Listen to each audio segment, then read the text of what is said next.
వచ్చారు.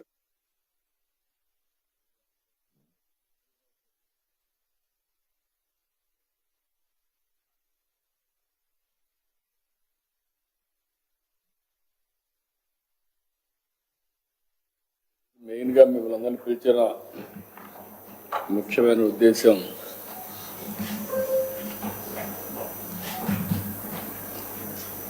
ఈ యొక్క ఆల్మోస్ట్ ఆల్ డిస్ట్రాయ్ చేసినటువంటి ఆర్థిక వ్యవస్థని మళ్ళీ ఘాట్లో పెట్టడానికి ప్రయత్నం చేస్తున్నాం.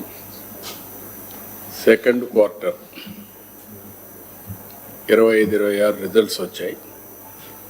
పరీక్ష రాసినప్పుడు పిల్లలు ఎంత టెన్షన్లో ఉంటారో మేము కూడా అంత టెన్షన్లో ఉంటాం. Every quarter by quarter, year by year అనుకున్న లక్ష్యాన్ని సాధించడం కోసం ఈ జిఎస్టిపిని ఒక కొలమానంగా పెట్టుకున్నాం. ఇప్పటికి మీరు ఒకసారి చూస్తే భారతదేశంలో కంట్రీ లెవెల్లోనే జీడిపి పబ్లిసైజ్ చేస్తారు. ఇంతవరకు ఏ రాష్ట్రం కూడా చేయడం లేదు. 2014 నుంచి 15 ఆ ప్రాంతాన్ని ప్రారంభించి ఆ 3 ఏళ్ళు మానిటర్ చేశాం, 4 ఏళ్ళు. మళ్ళీ ఇప్పుడు వస్తానే మళ్ళీ ఈ యొక్క ఎక్సర్సైజ్ స్టార్ట్ చేశాం. దీనికి ప్రధానమైన కారణం ఎన్నికల సమయంలో ప్రజల్లో ఒక అనుమానం, ఈ రాష్ట్రాన్ని మళ్ళీ నిలబెట్టగలుగుతారా, ఎన్ని సంవత్సరాలు పడుతుంది అని అందరికి అనుమానం ఉండేది. నన్ను కూడా డైరెక్ట్ క్వశ్చన్స్ అడిగేవాళ్ళు. అయితే నేను ఒకే మాట చెప్పాను ఆ రోజు, చేయలేమని పారిపోలేం. ఇన్ని సంవత్సరాలు ప్రజలు ఇచ్చినటువంటి గౌరవాన్ని, వాళ్ళ అభిమానాన్ని మళ్ళీ ఎంత కష్టమైనా సరే ఈ రాష్ట్రాన్ని నిలబెట్టాల్సిన బాధ్యత మా పైన చేస్తామని చెప్పాను. దాన్ని ప్రజలు నమ్మారు. ప్రజలను నమ్మి మీరు చూస్తే 57% ఓట్ షేర్, 94% స్ట్రైక్ రేట్. అదొక చరిత్ర. తెలుగుదేశం పార్టీ ఎన్నో దిగ్విజయాలు వచ్చాయి, కానీ ఎన్నో ఎలక్షన్లో ఫేస్ చేశాం. కానీ మొన్న ఎలక్షన్లో మాత్రం ఒక నమ్మకం, అంతవరకు జరిగినటువంటి డిస్ట్రక్షన్ రెండూ కలిపి ప్రజలు ఓట్లేసే పరిస్థితికి వచ్చారు. ఎలక్షన్ నేను ఒక మాట చెప్పాను,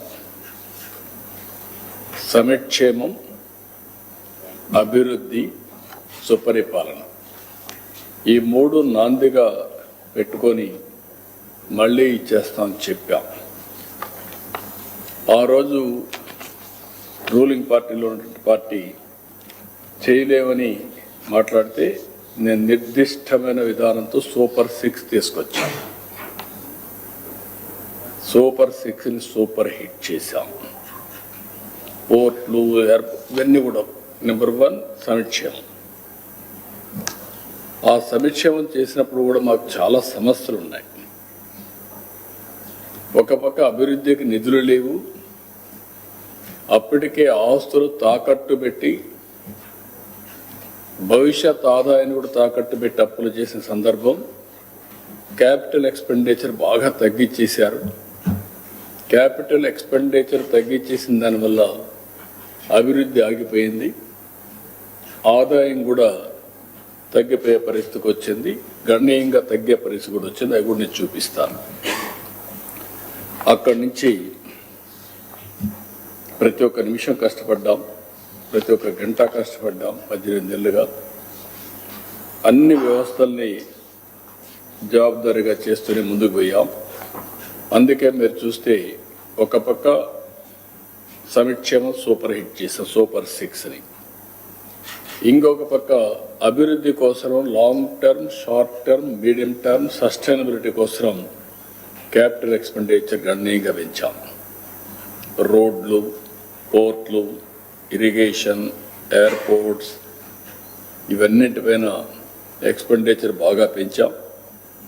అదే సమయంలో సుపరిపాలన, టెక్నాలజీ పర్ఫెక్ట్గా వాడుతున్నాం.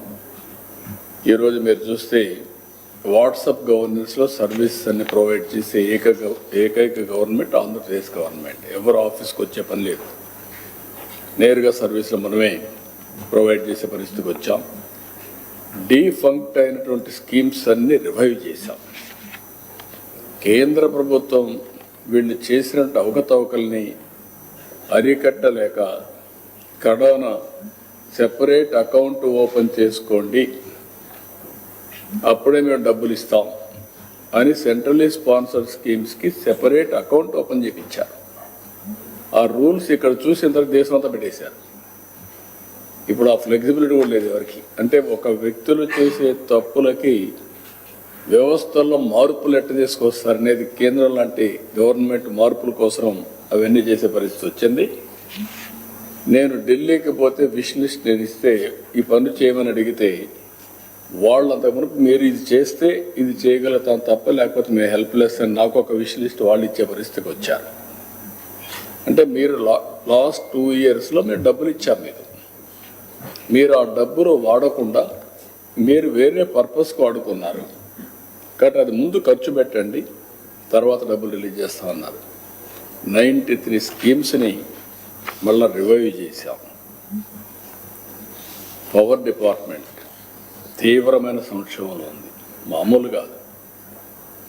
32,000 కోట్ల రూపాయలు పెంచారు. కడవన 15 రూపాయలు అట్లా కరెంటు పీక్ లోడ్ ఫ్యాక్టర్ కోసం 15 రూపాయలు పెట్టుకున్నారు.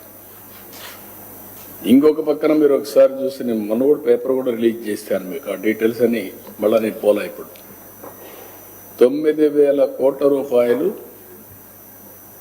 ఏదైతే సోలార్, విండ్, రెన్యూబుల్ ఎనర్జీస్ ఉన్నాయో వాళ్ళకు డబ్బులు పే చేశారు క్యాపిటల్ కాస్ట్ కింద. అది ఆపరేషన్ ప్రాక్టికల్ నిల్. 9 కరెంటు వాడుకోకుండా ఊరికే వచ్చే కరెంటుని 9,000 కోట్ల రూపాయలు కోర్టు వల్ల వాళ్ళకు పే చేసే పరిస్థితికి వచ్చారు. అది విధ్వంస పాలన. అంటే మనుషులు ఏ విధంగా ఖర్చుగా పోతారనే దానికి ట్యాక్స్ పేయర్స్ మనీ ఏ విధంగా బలైపోతున్నదో ఒక ఉదాహరణ మాత్రం. ఇలాంటివి చాలా వరకు జరిగాయి. నేను ఆ రోజు ఒకే మాట చెప్పాం, మళ్ళీ దీన్ని ఘాట్లో పెడతాం, ఎక్కడ కూడా నిర్లక్ష్యం చేయం. కరెంటు ఛార్జీలు పెంచకుండా ఈ వ్యవస్థని సమర్థవంతంగా నిలబెడతామని చెప్పాం, నిలబెట్టాం.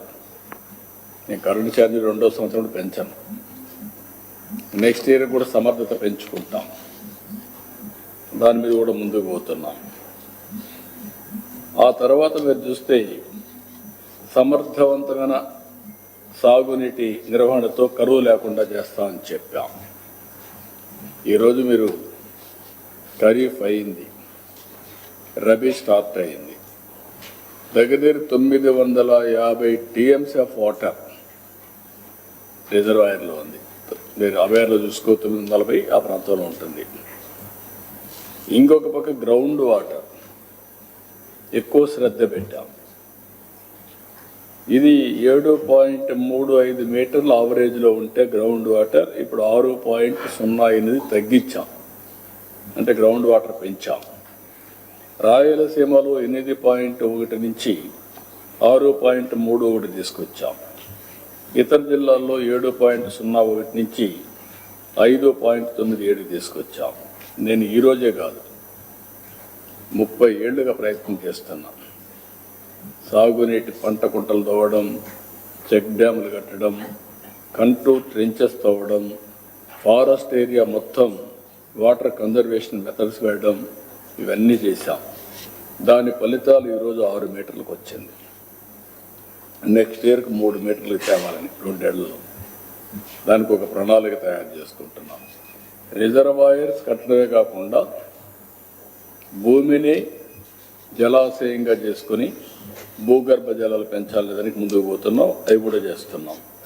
అన్ని మైన్ ఇరిగేషన్ నీళ్లు నింపడానికి కూడా ప్రయత్నం చేస్తున్నాం.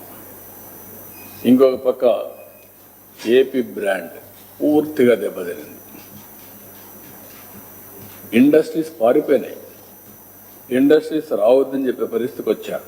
మేము రాము, ఎవరు పోవద్దనే పరిస్థితికి వచ్చారు. ఈరోజు మళ్ళీ బ్రాండ్ని రివైవ్ చేశాం.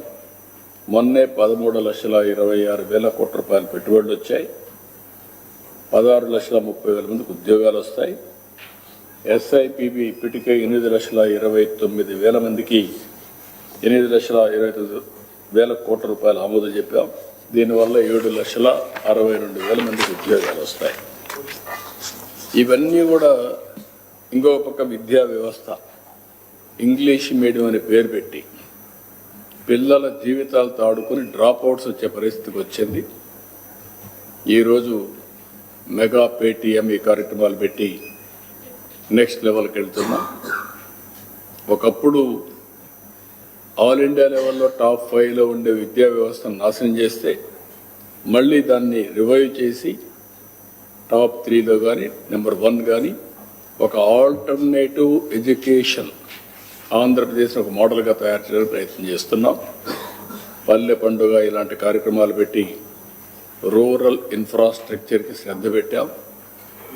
వీళ్ళు మొత్తం పెట్టినటువంటి మామూలు కాదు. ఈరోజు మీరు చూస్తే అనేక విధాలుగా బిల్స్ అన్ని పెండింగ్ పెట్టారు. అవన్నీ ఉన్నాయి ఎడ్యుకేషన్ వ్యవస్థలో. పల్లె పండుగలు అయితే విలేజెస్ అన్నీ కూడా ఇన్ఫ్రాస్ట్రక్చర్ తయారు చేస్తున్నాం. ఇంకొక పక్కన 5 ఏళ్ళు ఒక్క రోడ్డు కానీ ఒక చెరువు కానీ ఏది కట్టలేదు, నిర్వీర్యం అయిపోయింది వ్యవస్థ. అవన్నీ రివైవ్ చేసి స్ట్రీమ్లైన్ చేస్తున్నాం. ఇలాంటి కార్యక్రమాలన్నీ చేయాలంటే మళ్ళీ మనకు నేను ఒక మాటలో చెప్పాలంటే 85 లక్షల మెట్రిక్ టన్నుల చెత్త వారసత్వంగా ఇచ్చిండారు. దాన్ని మైనింగ్ చేయడానికే పెద్ద సమస్యగా తయారైంది. జనవరి 1కి డేట్ పెట్టాను. ఎక్కడ కూడా చెత్త లేకుండా చేసే బాధ్యత. అక్కడి నుంచి నెక్స్ట్ లెవెల్ కలెక్షన్ 100% చేయడం. అక్కడి నుంచి స్లోగా నెట్ జీరో కాన్సెప్ట్ కింద ముందు పోయే పరిస్థితికి వచ్చా. సర్క్యులర్ ఎకానమీ ఇవన్నీ ఇప్పుడిప్పుడే ఫలితాలు ఇస్తున్నాయి. ఈరోజు మీ అందరికీ ప్రజల్లో కూడా ఒక చైతన్యం తేవాలి కాబట్టి నేను ప్రజెంటేషన్ మీకు చేసి చూపిస్తున్నాను. So that you will have an idea. ఈరోజు ఇది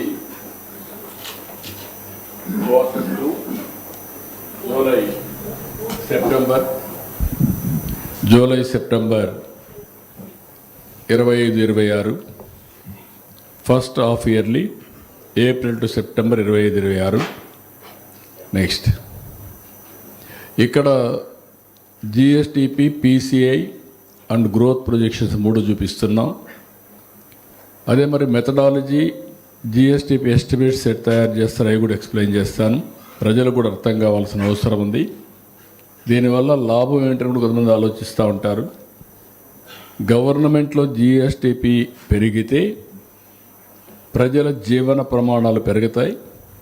ఇంకొక పక్క వాళ్ళ ఆదాయం పెరుగుతుంది, వ్యక్తిగత ఆదాయం పెరుగుతుంది, తలసరి ఆదాయం పెరుగుతుంది, కొనుగోలు శక్తి వస్తుంది, మెరుగైన జీవన ప్రణాళికి నాంది పలుకుతుంది.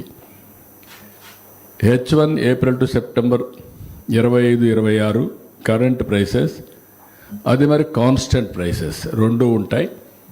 11, 12 బేస్ ఇయర్గా తీసుకొని కాన్స్టెంట్ ప్రైసెస్ క్యాలిక్యులేట్ చేస్తారు.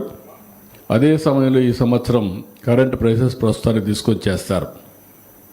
ఇక్కడ AP GSTP target versus achievement for the year 25-26 project చేశాం. H1 అచీవ్మెంట్, H2 టార్గెట్, అది కూడా ఒకసారి రిమైండ్ చేస్తున్నాం. నెక్స్ట్ ఇది మీరు ఒకసారి చూస్తే హిస్టరీ కూడా. ఎందుకు నేను హిస్టరీ చూపిస్తున్నానంటే పాలకులు చేసే తప్పుల వల్ల ప్రజల జీవితాలు ఏ విధంగా అతలాకుతలం అవుతాయి, ఒక ఎగ్జాంపుల్స్ ఇవన్నీ. అదే మరిగా ఆపర్చునిటీ ఏ విధంగా పోగొట్టుకుంటారు అనేది కూడా ఒక ఇంపార్టెంట్ ఇష్యూ. నేను ఆ మధ్యకాలంలో ఒకసారి 6-7 వైట్ పేపర్స్ని పబ్లిసైజ్ చేశాను. అందులో డీటెయిల్డ్గా వెళ్ళాను ప్రతి ఒక్క వ్యవస్థను కూడా. మళ్ళీ ఇప్పుడు ఏం చేస్తూ ఉంది ప్రభుత్వం ప్రజలకు చెప్పాల్సిన బాధ్యత ఉంది. అందుకే ఇవన్నీ ఎడ్యుకేట్ చేస్తున్నా. ఎవరికైనా అర్థం కాకపోతే అర్థం చేసుకోవడానికి కనీసం చదువుకున్న వాళ్ళని అర్థం చేసుకొని 10 మందిలో చర్చించాల్సిన అవసరం ఉంది. ఇది 14-15 బైఫర్కేషన్ అయ్యింది రాష్ట్రం. అప్పటి నుంచి తెలుగుదేశం పార్టీ 5 ఏళ్ళు అధికారంలో ఉన్నాం. 14 నుంచి 18 వరకు 14, 15, 18, 19. ఆ రోజు మీరు చూస్తే నేను ఆ ఫిగర్స్ అన్నిటి పోవడానికి టైం అవుతుంది కాబట్టి ఇక్కడికి వచ్చినప్పుడు ఆవరేజ్ జిఎస్టిపి గ్రోత్ రేట్ 13.5%. అందులో ఆల్ ఇండియా లెవెల్లో 4.45% కాంట్రిబ్యూషన్ షేర్ వచ్చి మంది 4.45, 4.21 నుంచి పెంచుకుంటూ 4.5 వరకు 4.5కి వెళ్ళాం. ఇక్కడికి వచ్చే కొందికి ఆల్ ఇండియా లెవెల్ 10.98 పెరిగారు. అప్పుడు 10.98 పెరిగినా దాన్ని కాంపన్సేట్ చేసి దగ్గర 3% పైన 2.7% మనం హయ్యర్ గ్రోత్ తీసుకొచ్చాం. ఇక్కడికి వచ్చే కొందికి ఆవరేజ్ అగైన్ 19, 20, 23, 24 అక్కడ 11.14 ఉండేది. ఏ రీజన్తో పడిపోయిందో 5.94 పడిపోయింది. మొత్తం ఓవరాల్గా చూసే కొందికి 10.32కి తగ్గిపోయారు. అదే సమయంలో ఇక్కడ 10% ఆల్ ఇండియా గ్రోత్ రేట్, దీనికి దానికి ఓన్లీ 0.32నే డిఫరెన్స్. ఇక్కడికి మళ్ళీ 24-25 ఇప్పుడు వచ్చిన తర్వాత లాస్ట్ ఇయర్ 9-10 నెలలు మేము అధిక 9 నెలలే ఉన్నాం. 12.202కు పెంచాం మళ్ళీ. ఈ పక్కన మీరు ఒకసారి చూస్తే ఆల్ ఇండియా లెవెల్లో 9.8 అక్కడ వచ్చింది. ఇక్కడ 12.02 అంటే దగ్గర 3.10, 2.02 వచ్చింది. ఇక్కడికి వచ్చినప్పుడు మనది కాంట్రిబ్యూషన్ 1.19, ఆల్ ఇండియా లెవెల్లో 3.91 యుఎస్ డాలర్స్. ఈరోజు యుఎస్డి ఐఎన్ఆర్ వేసుకుంటే 84.5ని వేసుకుంటే ది క్యాలిక్యులేషన్. ఇక్కడ మీరు చూసినప్పుడు ఇక్కడ డిఫరెన్స్ మీరు చూస్తే క్లియర్ కట్గా 13.5, 10.32, దగ్గర 3.03 డిఫరెన్స్. 3.03 డిఫరెన్స్ ఉంది, ఇంకా ఎక్కువ 3.23 ఆ డిఫరెన్స్ కనపడుస్తుంది. అంటే it makes all the difference. Next slide నేను చూపిస్తాను మీకు ఎట్లా జరిగింది అనేది. నెక్స్ట్ ఇక్కడికి వచ్చినప్పుడు బైఫర్కేషన్ సమయం కంపారిజన్ తెలంగాణ తీసుకొని చూపిస్తున్నా. అదేం జరిగింది, ఇక్కడేం జరిగిందని. ఈరోజు మీరు ఇక్కడ చూస్తే బైఫర్కేషన్ అప్పుడు ఆంధ్ర పర్ క్యాపిటల్ ఇన్కమ్ 93,903. అదే Telangana 1,24,104 because of Hyderabad service economy అన్నీ. అక్కడి నుంచి 18-19కి 2 చూసి పెంచుకుంటూ వచ్చాం. 13.21% ఆంధ్ర పెరిగింది. తెలంగాణ హయ్యర్ బేస్ ఉంది కాబట్టి 13.37 పెరిగింది. అదే సమయంలో ఆల్ ఇండియా 9.75 పెరిగింది. వీళ్ళు వచ్చిన తర్వాత 5 ఏళ్లలో అది 9.18 తగ్గిపోయింది. పర్ క్యాపిటల్ ఇన్కమ్ దగ్గర 4% పైన తగ్గిపోయే పరిస్థితికి వచ్చింది. 4.03% తగ్గిపోయే పరిస్థితికి వచ్చింది. అదే సమయంలో తెలంగాణ 10.88 పెరిగింది. It makes all the difference. ఇక్కడ డిఫరెన్స్ మీరు చూస్తే దగ్గర 1.7% డిఫరెన్స్ వచ్చేసాం. అంతమును 0.16. ఆ డిఫరెన్స్తో ఇక్కడికి వచ్చినప్పుడు gap of per capital income between AP and Telangana వైడన్ అయింది. 31,000 బిగినింగ్లో ఉంది, ఇది 55,000 పెరిగింది. బికాస్ ఆఫ్ బేస్ నేనున్నప్పుడు స్లోగా పెంచుకుంటూ తగ్గించుకుంటూ వస్తున్నాం. ఇప్పుడు అది 1,10,000 అయింది. ఇక్కడ మీరు చూసినప్పుడు ఈ యొక్క డిఫరెన్స్ వల్ల పర్ క్యాపిటా ఇన్కమ్ 2,86,439 అయి ఉండాల్సింది అది దగ్గర 2,37,951 రూపాయలు అయింది. అంటే బికాస్ ఆఫ్ 13/9కి షార్ట్ ఫాల్ వచ్చి పర్ క్యాపిటా ఇన్కంలో 48,488 అంటే 48,500 రూపాయలు 48,500 రూపాయలు తగ్గిపోయింది. అదే గ్రోత్ వచ్చిన ప్రతి ఒక్కరికి 48,500 రూపాయలు పెరిగేది. ఇక్కడ మళ్ళీ నేను చూపించాను. ఇక్కడ మీరు చూస్తే ఆవరేజ్ గ్రోత్ రేట్ 13.21, 9.18. డిఫరెన్స్ మీరు చూస్తే దగ్గర దగ్గర 4.03, 4% డిఫరెన్స్ వచ్చేసింది. దానివల్ల రాబోయే రోజుల్లో కూడా జిఎస్టిపి కాంట్రిబ్యూషన్ తగ్గి అంటే సిఏజిఆర్లో చాలా డిఫరెన్స్ వస్తుంది. అది కూడా చూపిస్తాను. నెక్స్ట్, ఇది very important slide. Own revenue share of states if combined. ఇది తెలంగాణ 42% పాపులేషన్, ఆంధ్ర 58% పాపులేషన్. నేను ఎన్నికల ముందు కూడా చెప్పాను, అక్కడ సర్వీస్ సెక్టర్ ఉంది, హైదరాబాద్ ఉంది, ఇక్కడ అగ్రికల్చర్ ఎకానమీ, మనకు ఆ సమస్యలు ఉంటాయని చెప్పి ఇప్పుడు ఉన్నాయి. ఇక్కడ చూస్తే బైఫర్కేషన్ అప్పుడు మనకు 48% ఆదాయం, అదే సమయంలో పాపులేషన్ 58%, 10% పాపులేషన్ ఎక్కువ, ఆదాయం 10% తక్కువ. దాన్ని అక్కడి నుంచి స్ట్రగుల్ చేస్తూ వచ్చాం. 45-55 అంటే మళ్ళా అదే రేషియోలోకి వచ్చాం, అంటే కొంచెం పెంచాం. ఇక్కడికి వచ్చాక 46-54, 46% వాళ్ళ ఆదాయం టోటల్ ఆదాయంలో, మంది 54% తెలంగాణ ఆదాయం, మంది 46%. అంటే ఇక్కడికి వచ్చినప్పుడు 4% డిఫరెన్స్ స్టార్ట్ అయ్యాం, 10%కి రీచ్ అయ్యాం. ఇక్కడికి వస్తే 8%కి వచ్చాం, ఇక్కడికి వస్తే మళ్ళీ 10%కి వెళ్ళాం, మళ్ళీ నేను ఉన్నప్పుడే 8%కి వచ్చాం. డిఫరెన్స్ ఇది 8% తగ్గించక బ్యాలెన్స్ చేస్తూ వస్తున్నాం. వీళ్ళు వస్తానే 54-8, ఇక్కడికి వస్తే 7-3-10, ఇక్కడికి వస్తే 20. డిఫరెన్స్ హెస్ వైడ్ అండ్ 20% ఇన్కంలో వచ్చే కొంది. అంటే ఇట్ మేక్స్ 1% పెరిగిపోతే ఎంత డిఫరెన్స్ వస్తుందనేది ఒక ఎగ్జాంపుల్ మీరు ఈ స్లైడ్ చూస్తే చాలా స్పష్టంగా కనపడుస్తుంది. మనం population 58%, 10 years bifurcation, tax revenue disproportionate, అది ఎప్పుడూ నేను చెప్పాను. అయితే గ్రౌజ్ లేదు, దీన్ని డెవలప్ చేయాలని చెప్పి అనుకున్నాం. మిస్ గవర్నెన్స్, నేను ఎప్పుడు 2 విషయాలు చెప్పేవాడిని. బైఫర్కేషన్ వల్ల స్ట్రక్చరల్ ఇంబ్యాలెన్స్ వచ్చాయి. 1924 వల్ల ఎకానమీ డిస్ట్రాయ్ అయింది, ఇన్స్టిట్యూషన్స్ డీఫంక్ట్ అయినాయి. That is much more dangerous compared to earlier. మళ్ళీ అవన్నీ రీబిల్డ్ చేయడం కోసం ప్రయత్నం చేస్తున్నాం.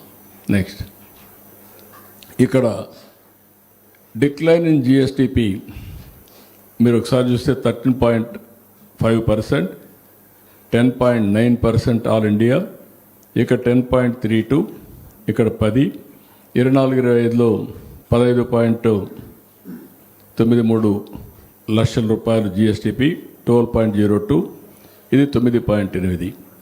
ఇక్కడ ఈ నెంబర్ 3.2% డిఫరెన్స్ 14-19కి, 19కి, 24కి. దీనివల్ల ఏం జరిగిందని మీరు ఆలోచిస్తే the state last 7 lakh crores GSTP because of reduced growth rate. అదే తెలుగుదేశం ఉంటే 14,000, 21,000 అయ్యేది. దీనివల్ల దగ్గర మీరు చూస్తే 13.5% తగ్గిపోయింది. దానివల్ల 76,195 కోట్ల రూపాయల ఆదాయం తగ్గిపోయింది. ఆ 76,195 కోట్లు వచ్చి అప్పులు చేసడం తగ్గించుకునేవాళ్ళం. డబ్బులు లేవు కాబట్టి వీళ్ళు ఏం చేశారు, 12% రేట్ ఆఫ్ ఇంట్రెస్ట్లో బారో చేశారు.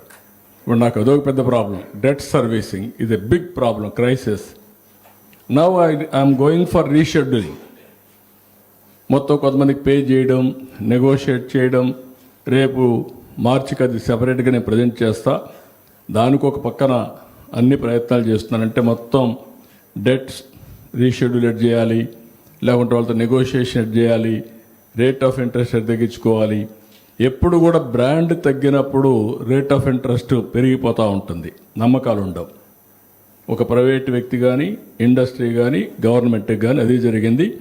దీనివల్ల ఎంత నష్టపోయామంటే రెవెన్యూ, జిఎస్టిపి, సిఏజిఆర్ చూస్తే చాలా వ్యత్యాసం వచ్చే పరిస్థితి వచ్చింది. ఇప్పుడిప్పుడు ఆ లాస్ట్ ఆపర్చునిటీని కవర్ చేసుకునే పరిస్థితికి వస్తున్నాం.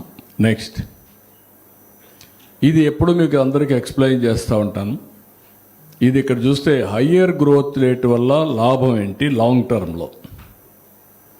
47, 48కి ఒక ఎగ్జాంపుల్ చెప్తున్నా మీకు.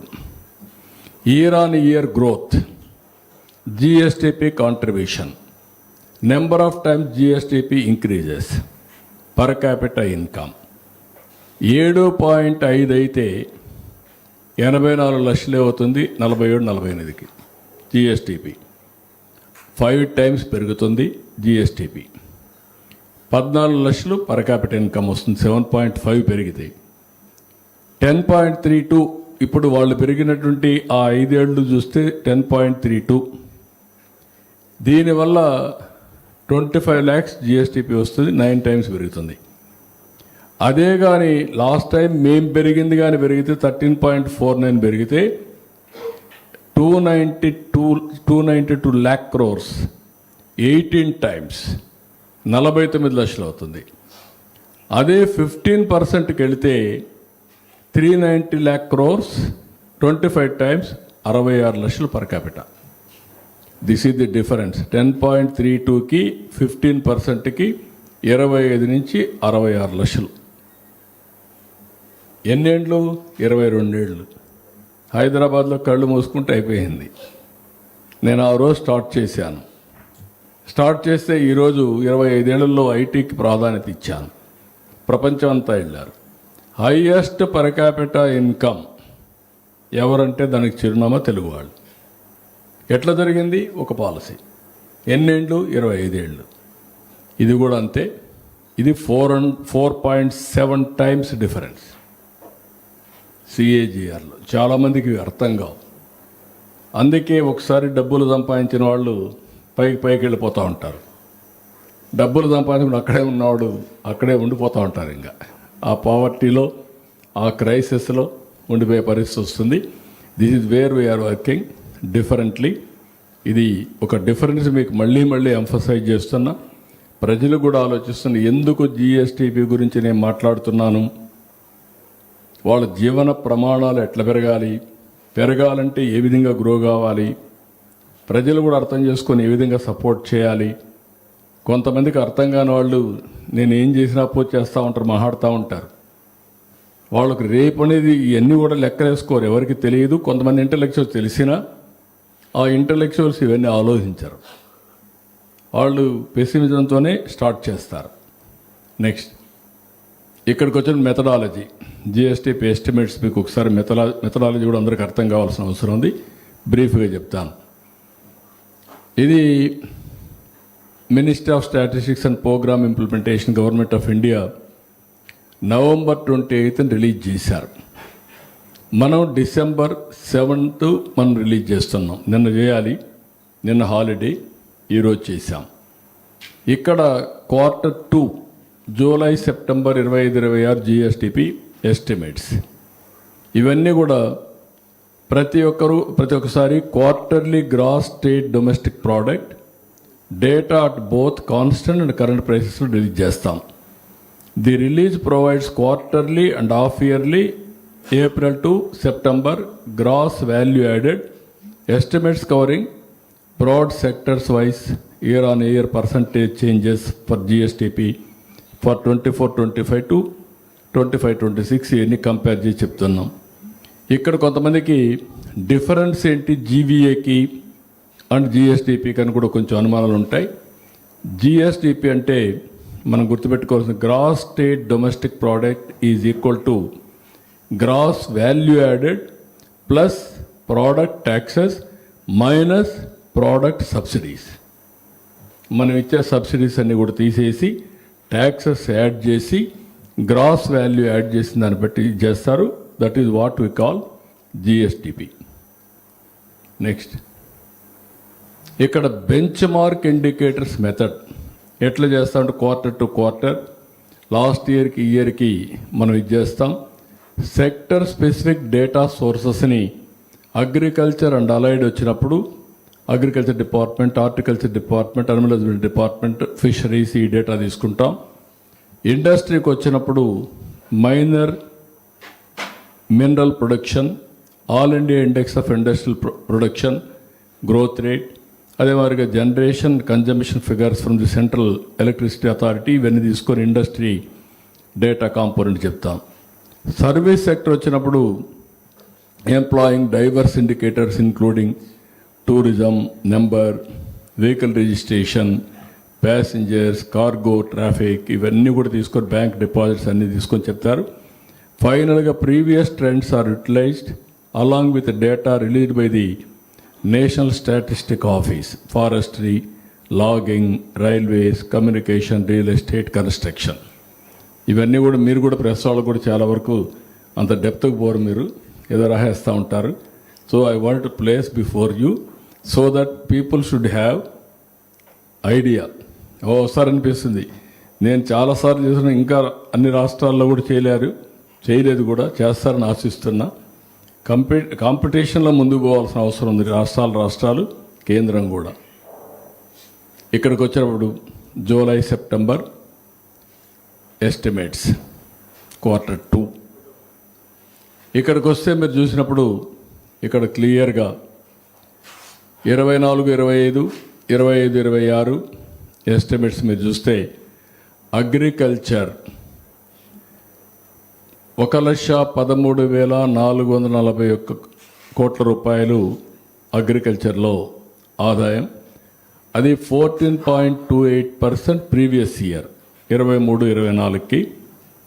ఇంకొక పక్కన ఈ ఇయర్ వచ్చే కొందికి 1,25,577 కోట్లు ఈ హాఫ్ ఇయర్లో, ఈ క్వార్టర్లో 10.7% గ్రోత్ వచ్చింది. దీనికంటే ఆ గవర్నమెంట్ ఆఫ్ ఇండియా 1.8% మాత్రం వచ్చింది. ఇండస్ట్రీకి వచ్చినప్పుడు 77,053 కోట్ల రూపాయలు, 2.78 లాస్ట్ ఇయర్. ఈ ఇయర్ అది 86,456 కోట్లు వచ్చింది, 12.20 పెరిగింది.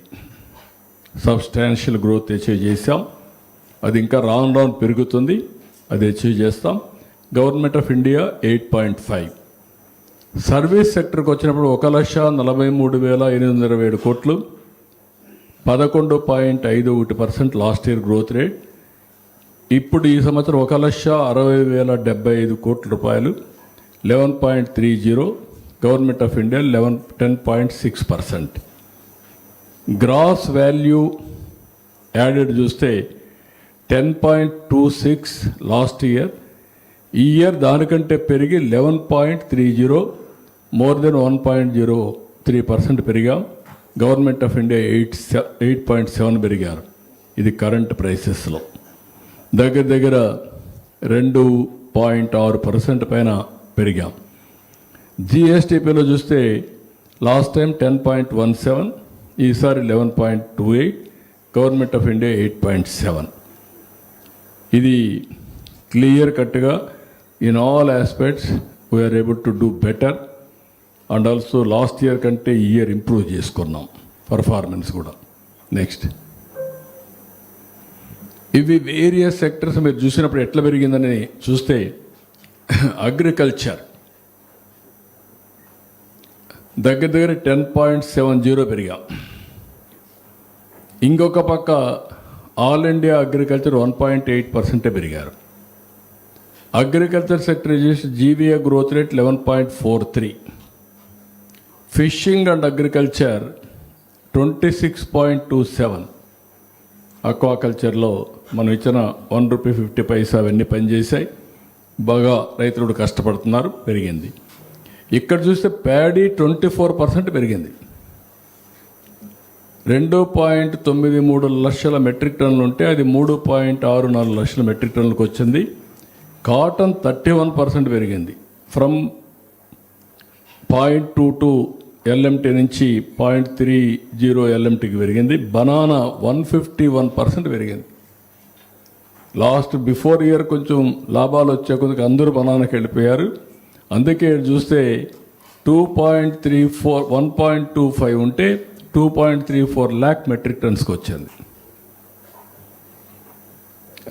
14,25,000 లక్షల మెట్రిక్ టన్నులు ఉంటే 37,31,000 మెట్రిక్ టన్నులకి వెళ్ళిపోయింది, హైయెస్ట్ వెళ్ళిపోయింది.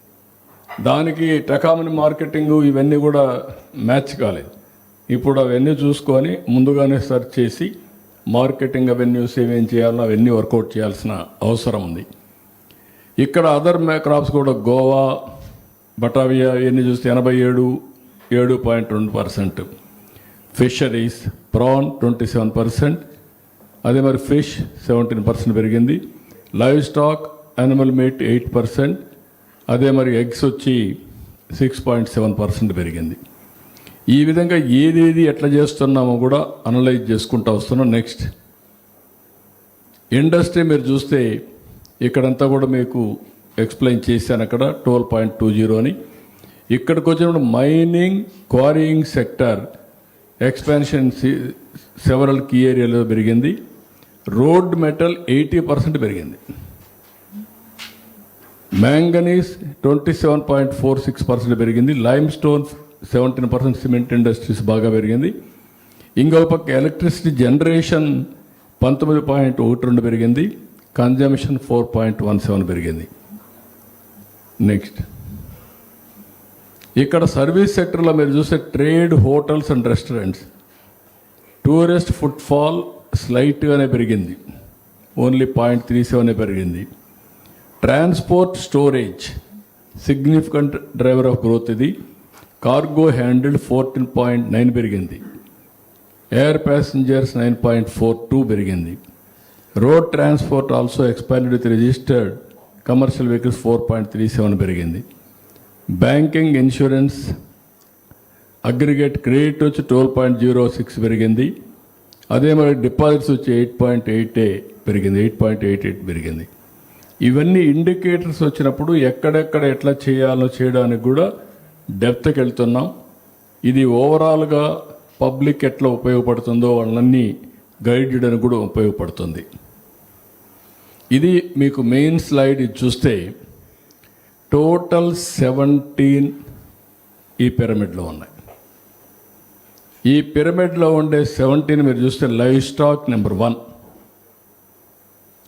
లైవ్ స్టాక్లో నెంబర్ 1 లాస్ట్ ఇయర్ 13.08 పెరిగితే ఈసారి 12.42 పెరిగింది. మ్యానుఫ్యాక్చరింగ్ 11.64 లాస్ట్ ఇయర్ పెరిగితే ఈసారి 11.61 పెరిగింది. Fishing and aquaculture last year 9.56 పెరిగితే ఈసారి 10.40 పెరిగింది. అదర్ సర్వీసెస్ 9.60 అయితే ఈసారి 9.83 పెరిగింది.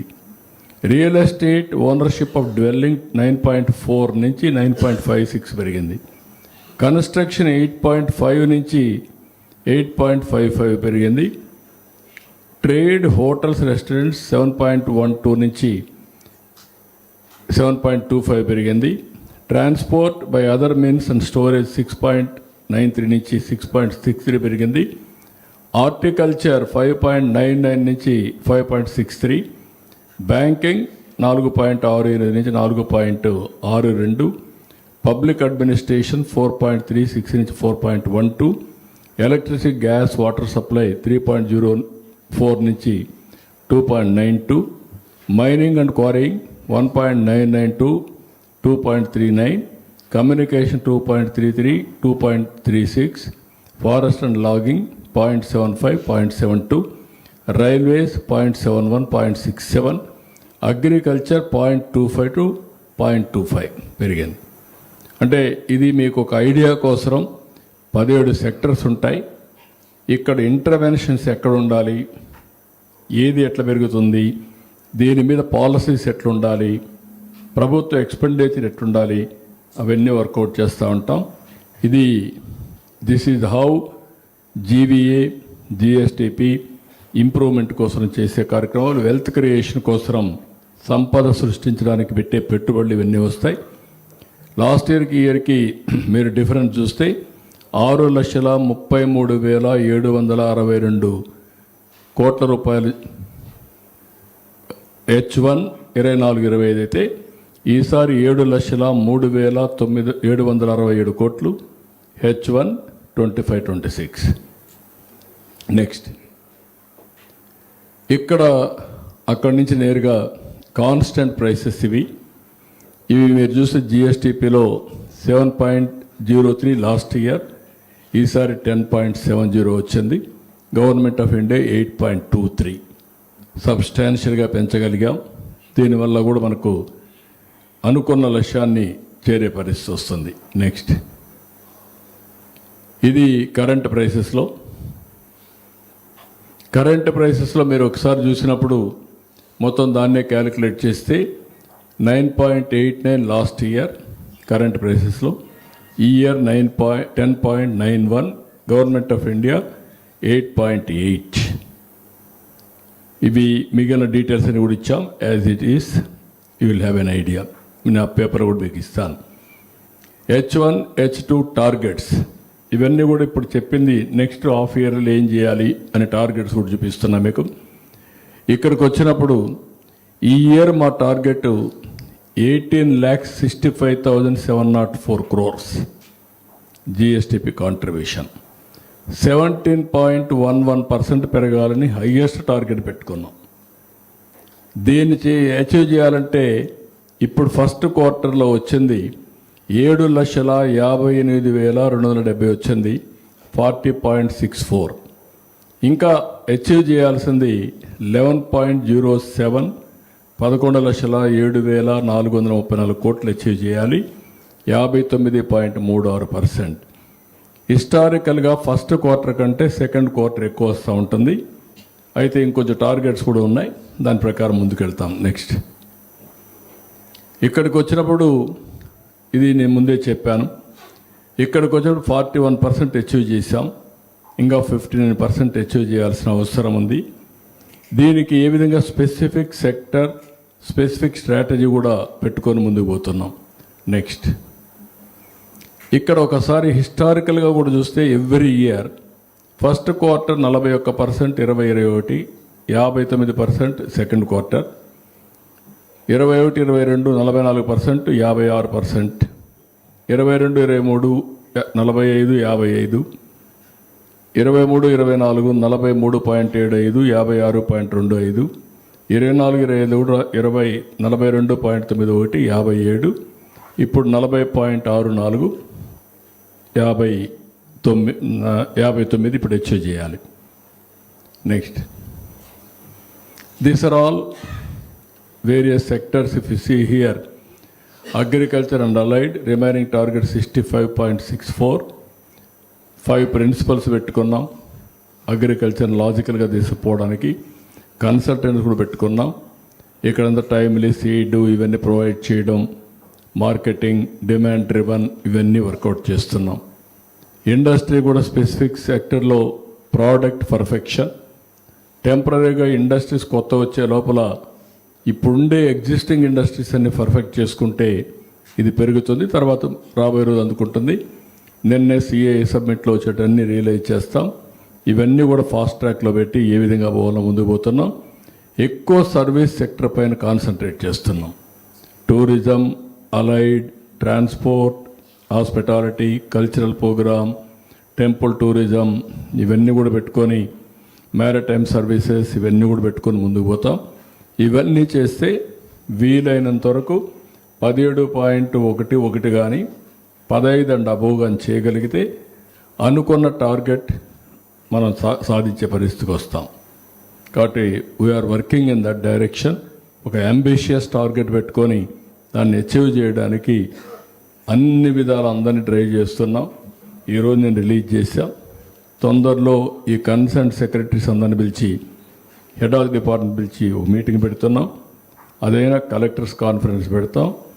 ఇది రాష్ట్రం, డిపార్ట్మెంట్ 17 వర్టికల్స్, అక్కడి నుంచి కిందికి జిల్లా, కాన్స్టిట్యున్సీ అప్ టు మండల వరకు వెళ్ళి ఎక్కడికక్కడ అన్ని ప్రాంతాల అభివృద్ధి, అదే మరి ప్రాంతీయ అసమానతలు తగ్గించే విధంగా ప్రణాళిక ఇవి తయారు చేసేటని చెప్పి గ్రోత్ని ఆపితే నష్టపోతాం. ఎవరైతే వీక్గా ఉంటారో అక్కడ స్పెషల్ ఇంటర్వెన్షన్స్ పెట్టి దాన్ని కూడా అభివృద్ధి చేస్తాం. Next, this is the what we have done. ఇది మీకు అందరికీ అర్థం చేసుకోవడానికి ప్రయత్నం చేస్తారని చెప్పి ఆశిస్తున్నాం. పూర్తిగా అర్థమైతే సరే, లేకపోతే అర్థం చేసుకోవడానికి ప్రయత్నం చేస్తే మీ క్వశ్చన్స్ కూడా మీనింగ్ఫుల్గా ఉంటాయి. ముందు మీరు అర్థం చేసుకుంటే ప్రజలు కూడా అర్థమయ్యే భాషలో మీరు రాయగలుగుతారు. మీరు అర్థం చేసుకోకపోతే రాయలేరు. ఏమైనా క్వశ్చన్స్ ఉంటే చెప్పండి. దీనికి సంబంధించి first sir Subrahmanyam Hindu sir, data అంతా ఇన్కన్సిస్టెంట్. కొన్ని కరెంట్ ప్రైసెస్లో ఇచ్చారు, కొన్ని కాన్స్టెంట్ ప్రైసెస్. కంపేర్ డేటా కొన్ని కరెంట్ ప్రైసెస్ ఇచ్చారు, కొన్ని కాన్స్టెంట్ ప్రైసెస్. రెండు translation. Sometimes you told about current prices. కాదు కాదు, you said constant prices. కాదు కాదు. ఒకటి కాన్స్టెంట్ ప్రైసెస్లో ముందు కంపేర్ చేసాం, కరెంట్ ప్రైస్లో అదే డేటా ఇచ్చాం. నేను కరెంటు కాన్స్టెంట్ ఎట్ వస్తుంది కూడా మీకు చెప్పాను. Gross value added minus plus taxation minus subsidies. దాంట్లో ఆ డేటాని డిలీట్ చేసి రెండు ఎక్స్ప్లెయిన్ చేశాను. కన్ఫ్యూజన్ మీకు ఉంటుంది. Q1, Q2 చెప్పినప్పుడు కరెంట్ ప్రైసెస్ చెప్పారు, హాఫ్ ఇయర్లీ చెప్పినప్పుడు కాన్స్టెంట్ ప్రైసెస్. ఏది current Q1, Q2 you said about current prices. కాదమ్మా, రెండు ఆ స్లైడ్కి వెళ్ళండి. Go back. అది కాదు, ఇక్కడ రండి చెప్తాను. Both are there. మీరు ఫాలో, ఇది కొంచెం డ్రై సబ్జెక్టు నాకు తెలుసు. అది కొంచెం మీకు అందరికీ అర్థం చేసుకుంటే తప్ప ఇది సాధ్యం కాదు, కానీ నా బాధ్యత ఏమి చేయాలి. ఇక్కడికి వచ్చినప్పుడు మీరు కరెంట్ ప్రైసెస్, ఇది కరెంట్ ప్రైసెస్, అది ఒరిజినల్గా నేను చూపించినటువంటి హిస్టారికల్ డేటా. ఇది నాట 10 ఏళ్ళది, ఇది కూడా పాతది, ఎన్ని అవసరంలా. ఇక్కడ 10, ఇది ఇక్కడ no, go back. Current prices. ఇది కరెంట్ ప్రైసెస్. ఇది కరెంట్ ప్రైసెస్లో 11.28 ఈ క్వార్టర్లో ఇది చేసాం. Last year 10.17, all India level 8.7. Next పోయినప్పుడు కాన్స్టెంట్ ఇదే క్యాలిక్యులేట్ చేసాం. నెక్స్ట్ స్లైడ్ చూడు. Next slide. నెక్స్ట్ ఇది కాన్స్టెంట్, అది కరెంట్, ఇది కాన్స్టెంట్ అన్నీ. ఇప్పుడు మీరు చూశారు కదా, అక్కడికి వచ్చినప్పుడు 7.03, 10.7. Government of India 8.23. ఇది కాన్స్టెంట్, అది current.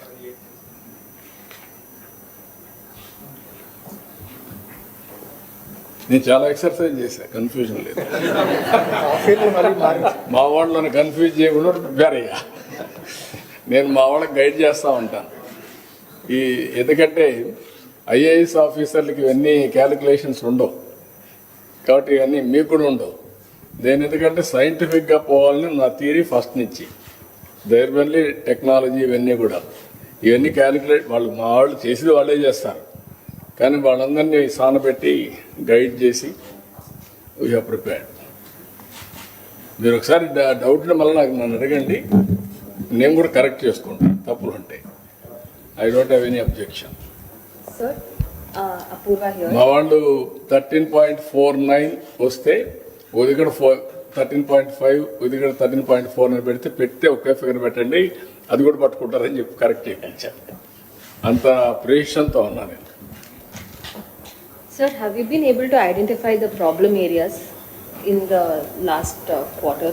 What needs more change or development in terms of extra attention? ఒక్కొక్క ఎకానమీ ఒక్కొక్క విధంగా ఉంటుంది. All India profile economy is different, state specific are different. Bifurcation సమయంలో ఆంధ్రప్రదేశ్ ఎకానమీ మీరు చూస్తే 24% agriculture income, both states combined. Andhra Pradesh 34 పెరిగింది, తెలంగాణ 14 తగ్గింది. సర్వీస్ సెక్టర్ అరౌండ్ 45-50 ఉంటే తెలంగాణ 60కి వెళ్ళింది, ఆంధ్ర 44కి వచ్చింది. వాట్ ఇట్ మేక్స్, ఏదైతే జిఎస్టిపి ఉందో సర్వీస్ సెక్టర్ ఎక్కువగా ఉంటే గవర్నమెంట్ ఆదాయం ఎక్కువ వస్తుంది. వాళ్ళ రియలైజేషన్ 9.3%, ఆంధ్రప్రదేశ్ రియలైజేషన్ 6%, అంటే 3.3% డిఫరెన్స్ ఉంటుంది. These are all inherent structural imbalances. These were 25 years I visualized all these things.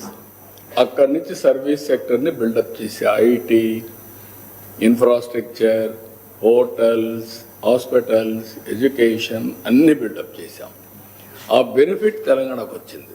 Nothing wrong in it. I'm very happy. ఈరోజు కూడా నేను ట్వీట్ చేశాను, తెలుగు రాష్ట్రాలు ఎప్పుడు ముందుకు పోవాలని.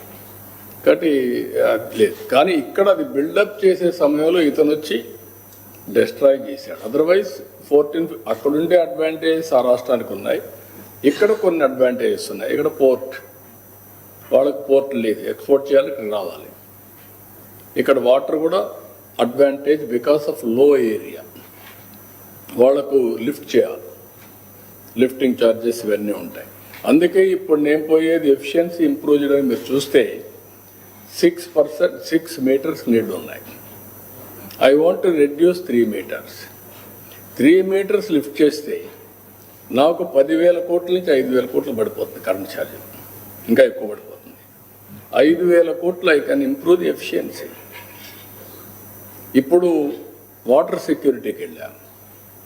ఇప్పుడు ఆంధ్రప్రదేశ్లో కరువు రాదు కానీ నీళ్లు బాగా ఇచ్చేందుకు అందరూ పంటలు వేస్తున్నారు. పంటలు వేసి బంపర్ ప్రొడక్షన్ వస్తూ ఉంది, నేరుగా మార్కెట్ తగ్గే పరిస్థితి వస్తూ ఉంది. ఇప్పుడు ఎరువు ఎక్కువ వేసారనుకోండి, కొనేవాళ్ళు లేడు. That is another challenge. ఇప్పుడు అందరికి తెలివి ఎక్కువ అయిపోయింది, ఎక్కడికక్కడ టెస్ట్ చేసుకుంటున్నారు. టెస్ట్ చేసుకొని దీంట్లో ఏమేమి ఉన్నాయి, ఫెర్టిలైజర్స్ ఎంత ఉంది, రెసిడ్యూ ఎంత ఉంది, పెస్టిసైడ్స్ ఎంత ఉంది, రిజెక్ట్ చేస్తున్నారు ఆర్ రేట్లు కట్ చేసేస్తున్నారు. This is another problem. So always నేను ఎప్పుడు చెప్తాను, సమస్యలు అదే సమయంలో అవకాశాలు రెండూ ఉంటాయి. We have to go forward. Sir ఇప్పుడు మీరు చెప్పిన అప్పుడేట పడిపోతుంది. నీ ఆస్తులన్నీ పోయినాయి, నువ్వు జూదం ఆడేసి నీ కొడుకు సమాధానం తెలుసుకుంటే ఎడ్ చేసుకుంటాడు. ఆ రోజు తను అవుతుందా? It will take some time, but ట్రాక్లో పెడుతున్నాం, ప్రయత్నం చేస్తున్నాం. ముందు కంటే బెటర్. ఒక నమ్మకం వచ్చింది కాబట్టి అన్నీ కూడా డిపార్ట్మెంట్స్ అన్నీ కొంతమంది ముందుకు రావడం లేదు.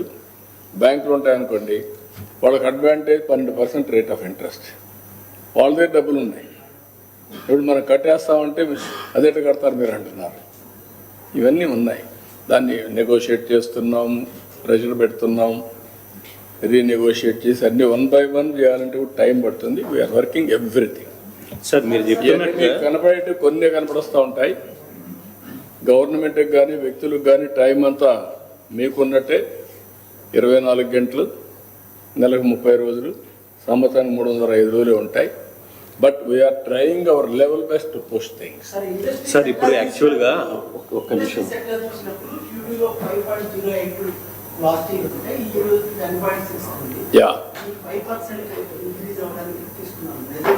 ఇప్పుడు మనకు ప్రోడక్ట్స్ ఉంటాయి ఇండస్ట్రీలో, స్మాల్ స్కేల్ ఇండస్ట్రీ, ఇవన్నీ నిర్ణయాలు చేయడం, ప్రాపర్గా చేయడం, కొత్త ఇండస్ట్రీస్ అని చేయడం, పవర్ కరెక్ట్గా ఇవ్వడం, అవన్నీ చేసాం.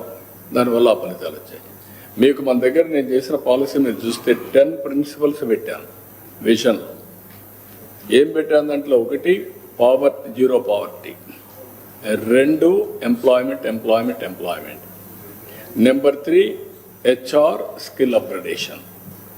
నెంబర్ 4 అందులో నేను తీసుకొచ్చింది అగ్రిటెక్. Number 5 water security.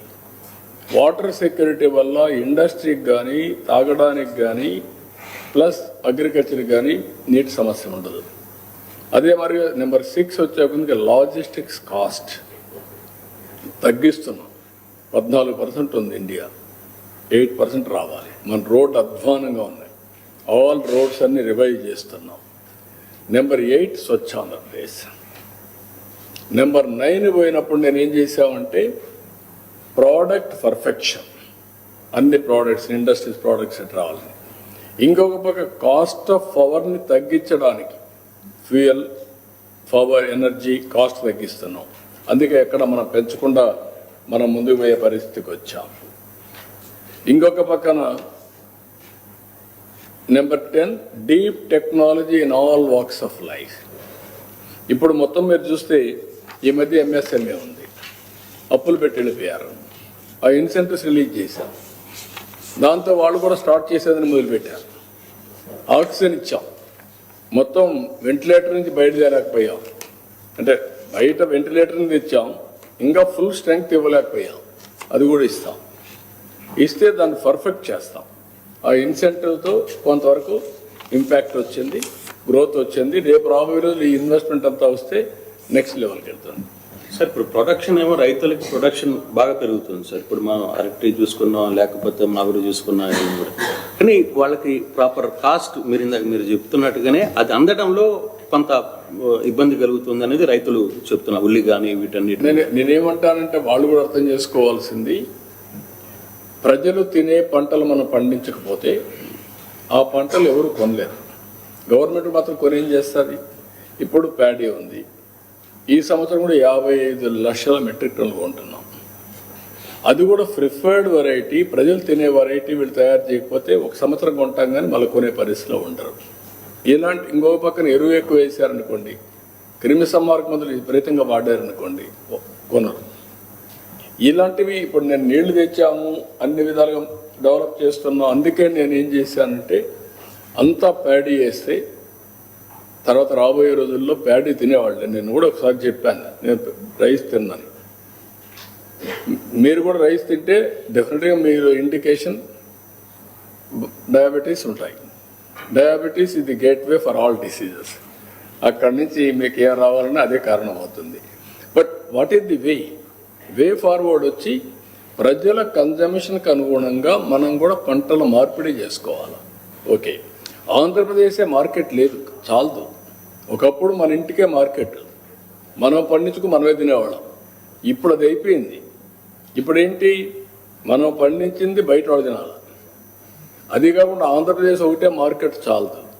ఇప్పుడు నేనేమన్నానంటే హార్టికల్చర్, అక్వాకల్చర్కి వెళ్ళాం. అక్వాకల్చర్ చైనా, అమెరికాలో ట్రంప్ దెబ్బతో మన రొయ్య దెబ్బతినింది, గదిగలాడింది. ఓకే, ఆల్టర్నేటివ్ ఆ రైతాంగం ఆలోచించారు. నేను కూడా ₹1.50 ఇచ్చాను, ముందుకు వెళ్ళిపోతున్నాం. పెస్టిసైడ్స్ అన్నీ కూడా కంట్రోల్ చేస్తున్నాం, రాబోయే రోజుల్లో ఇవన్నీ చేస్తున్నాం. అట్లా రైతులు కూడా ముందుకు వస్తే సాధ్యమవుతుంది. కొన్ని ఏం చేస్తున్నారంటే కొంతమంది రైతులు, వాళ్ళకు కూడా ఎడ్యుకేట్ చేయాలి. ఇంకా ఒక రైతు నేను చూశాను, 2 acres 1 acre తీసుకొని నేచురల్ ఫార్మింగ్కి వెళ్ళి నెలకు 20,000 నుంచి 40,000 రూపాయలు సంపాదిస్తున్నాడు నెలకు. అతను ఏం చేస్తున్నాడంటే ఒక ఇది పెట్టి ప్యాడీ చుట్టుపక్కల ఒక వాటర్, దాంట్లో ఫిష్, అది ఇది గట్టు పైన కూరగాయలు, ఇవన్నీ అతనికి వాడుకోవడానికి మిగిలి ఊర్లో వాళ్ళకి కానీ బయట అమ్ముతున్నాడు. ఎవ్రీ మంత్ 20,000 40,000 వస్తుంది. కొంతమంది ఏం చేస్తున్నారంటే టెనెంట్ ఫార్మర్ 60 ఎకరాలకు బనానా వెళ్ళిపోతున్నాడు, ప్రైవేట్ లెండింగ్ తెచ్చేస్తున్నాడు. కలిసి వస్తే పర్వాలేదు, కలిసి రాకపోతే ఒక సంవత్సరం ఇంకా అతనికి ఏం చేయాలో తెలియని పరిస్థితి వస్తుంది. ఇలాంటివి కొంచెం మార్చుకోకపోతే ఏ ప్రభుత్వం కూడా ఇవన్నీ చేయలేదు. అందుకే ఇప్పుడు నేను బిల్ గేట్స్ ఫౌండేషన్ ద్వారా అగ్రిటెక్ వెళ్తున్నాం. 3 ఏజెన్సీని పెట్టాం. నేను చాలా టైం స్పెండ్ చేస్తున్నా. మొన్నే 6 రోజులు ప్రతి ఒక్క రైతు దగ్గరికి వెళ్ళి చైతన్యవంతులు చేస్తున్నాం. మళ్ళీ ఆ రైతులు పండించిన పంట కొనడానికి ఏమేం చేయాలో అవి కూడా చెప్తున్నాం. రైతు సేవా కేంద్రం వారిగా యాక్షన్ ప్లాన్ తయారు చేస్తున్నాం. ఇవన్నీ కూడా ఇప్పుడు ఉదాహరణ మన పంట అరకు కాఫీ ఉంది. It has become a global brand. Reason is very simple. Araku coffee organic coffee.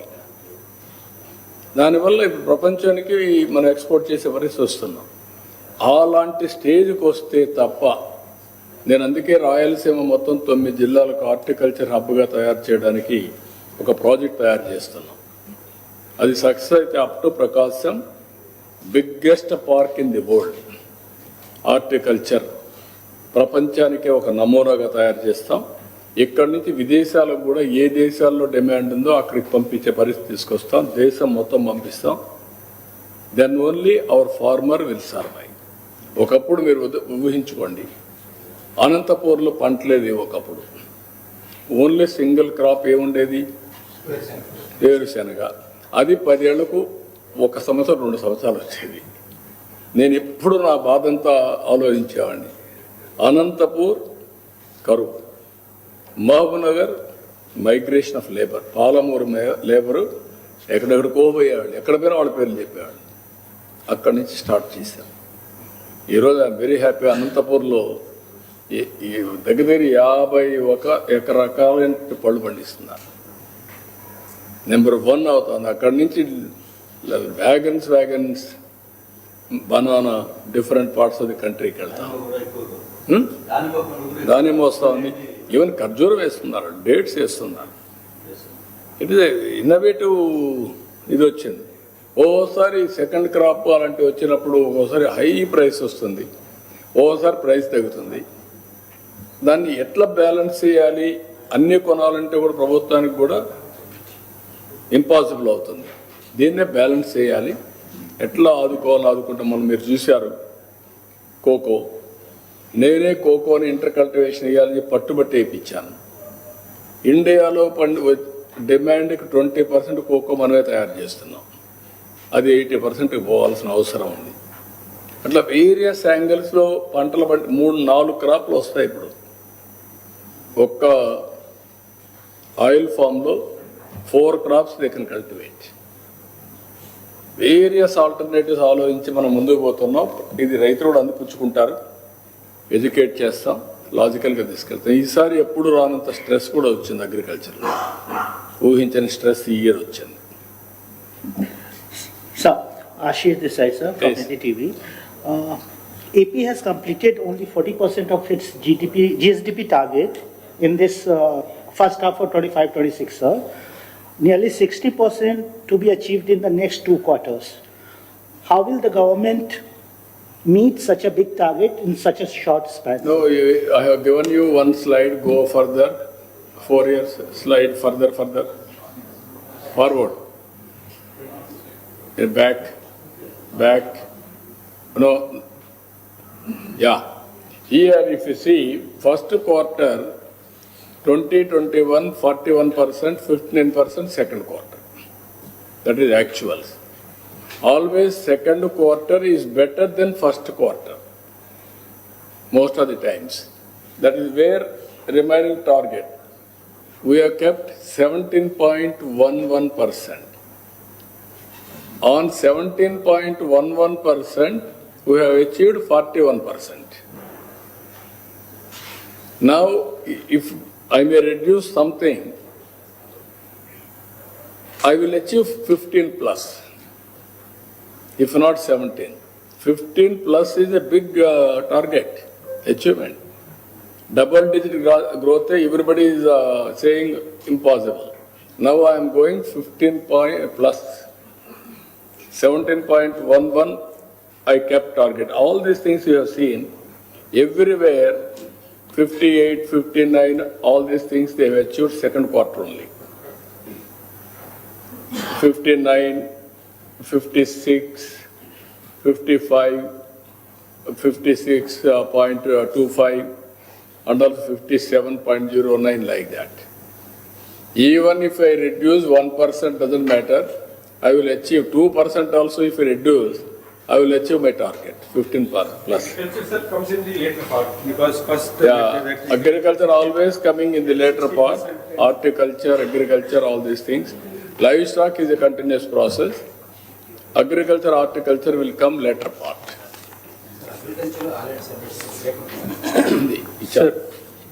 పెట్టా చూడ అక్కడ ఇచ్చాం. బ్యాక్ వెళ్ళండి. బ్యాక్ క్రాప్ ఓవర్గా అగ్రికల్చర్లో బ్యాకప్ గో. అగ్రికల్చర్ కూడా ఇచ్చాం. Previous slide.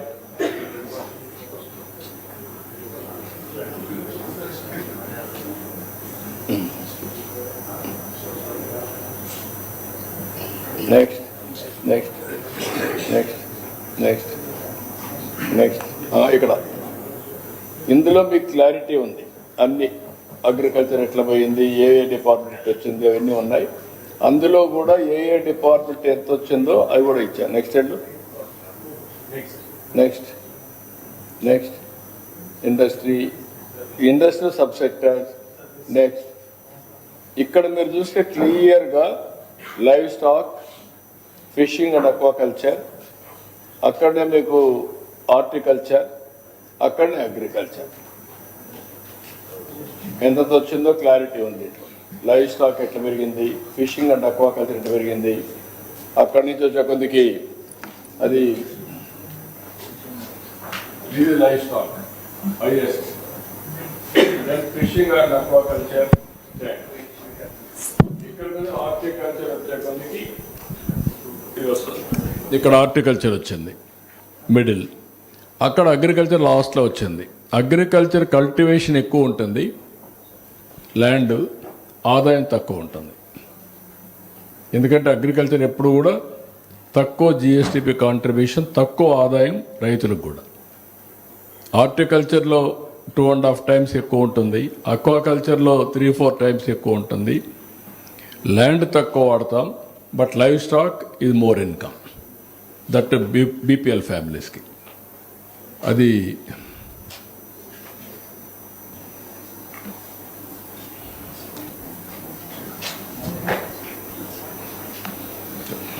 ఇది మీకు అన్ని చాలా క్లియర్గా ఉంది.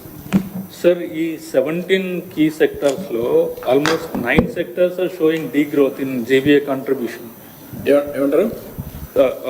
17 sectors, key sectors లో 9 sectors are contributing, they are showing degrowth in overall GVA contribution. Yeah you are right. కానీ కొన్ని సెక్టర్స్లో వేరే డీ గ్రోత్ అనం, కానీ ఆ ఇయర్ గ్రో అయినంత ఈ ఇయర్ గ్రో కాలేదు. అంటే వేరియస్ ఇప్పుడు మ్యానుఫ్యాక్చరింగ్ ఉంది 11.64, ఈసారి 11.61, more or less same tempo build up చేసాం. ఇప్పుడు అగ్రికల్చర్ ఉంది, హార్టికల్చర్ 5.99 లాస్ట్ ఇయర్, ఈసారి 5.63 because of rates, prices are varying. అట్లా వేరియస్ ఫ్యాక్టర్స్ వస్తాయి దీంట్లో. అగ్రికల్చర్ పాయింట్ లాస్ట్ టైం కూడా 2.5, ఇప్పుడు కూడా 2.5లోనే ఉన్నారు. అక్కడ కూడా మీరు చూసి పెరిగింది.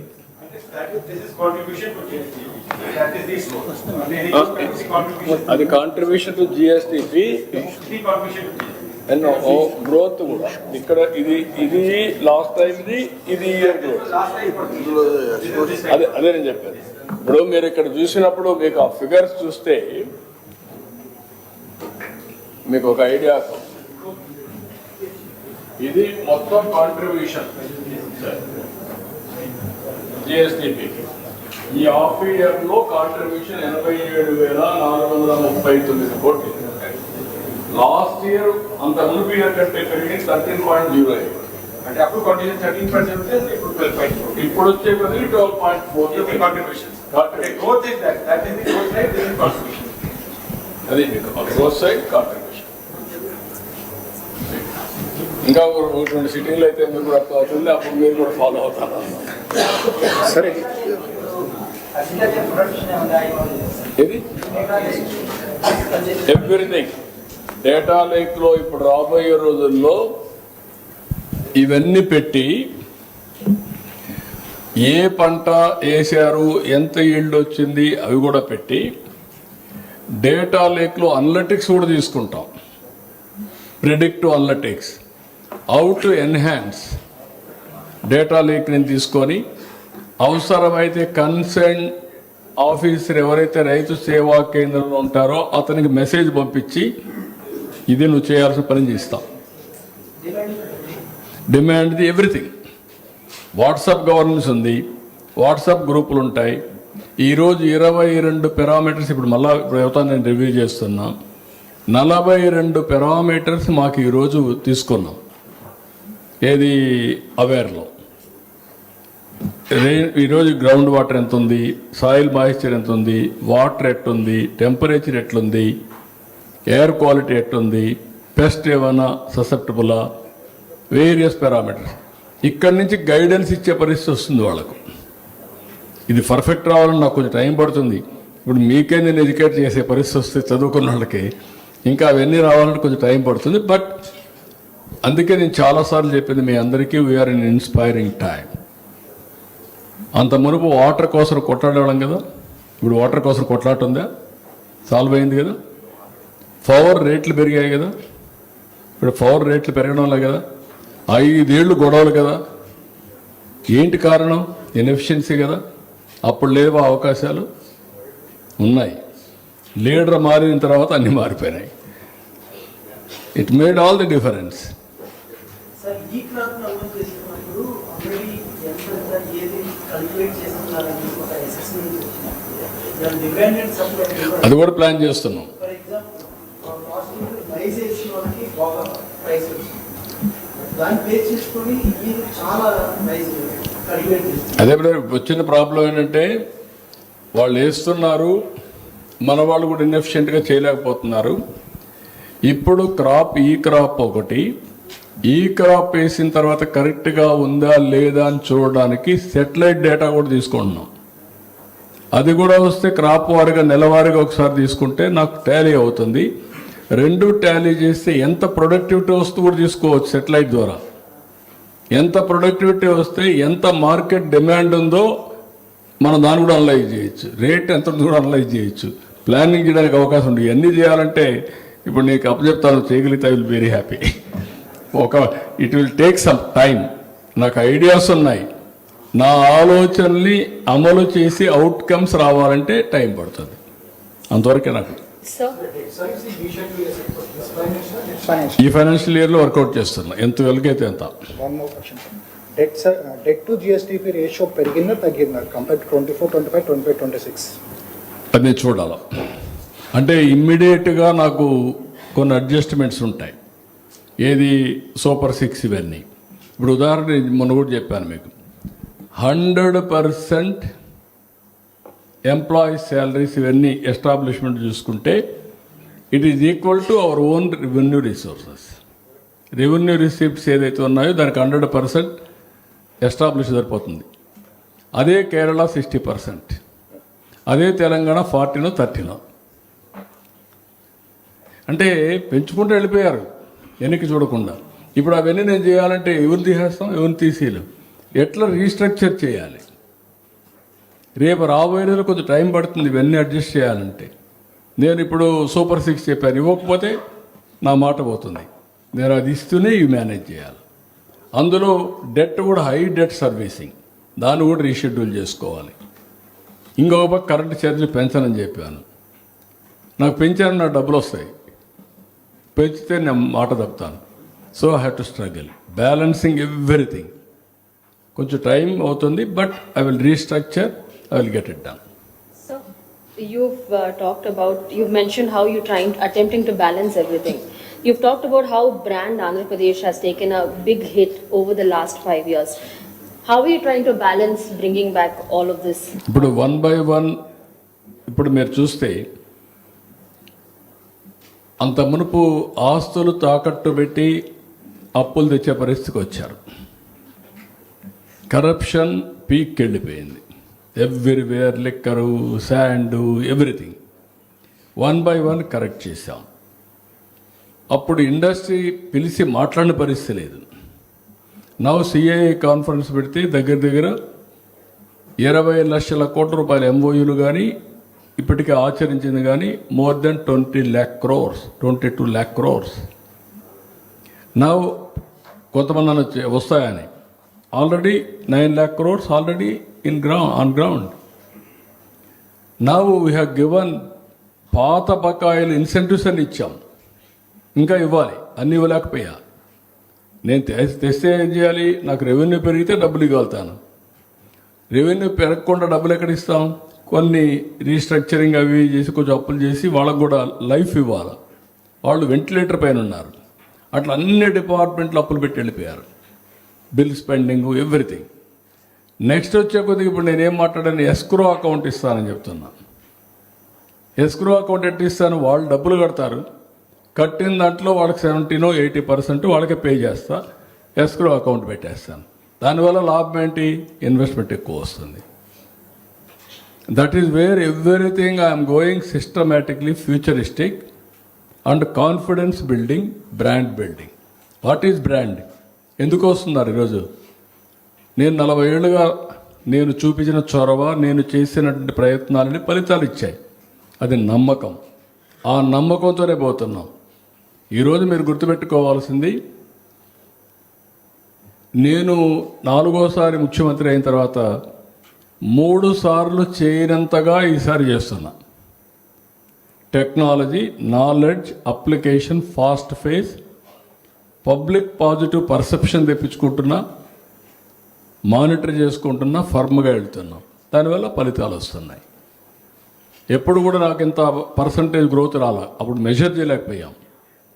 అది ఇనిషియల్ స్టేజ్లో అయితే 2004 వరకు విజన్ ఇచ్చాం, ఎగ్జిక్యూట్ చేశాం, 25 ఏళ్ళలో ఫలితాలు వచ్చాయి. 14-19 చేశాం, పబ్లిక్ చెప్పుకోలేకపోయాం, ఇబ్బంది పడ్డాం. ఇప్పుడు అట్లా కాకుండా ఎప్పటికప్పుడు ప్రజల్లో కూడా చైతన్యం తీసుకొస్తూ ఎడ్యుకేట్ చేస్తూ ముందుకు పోతున్నాం.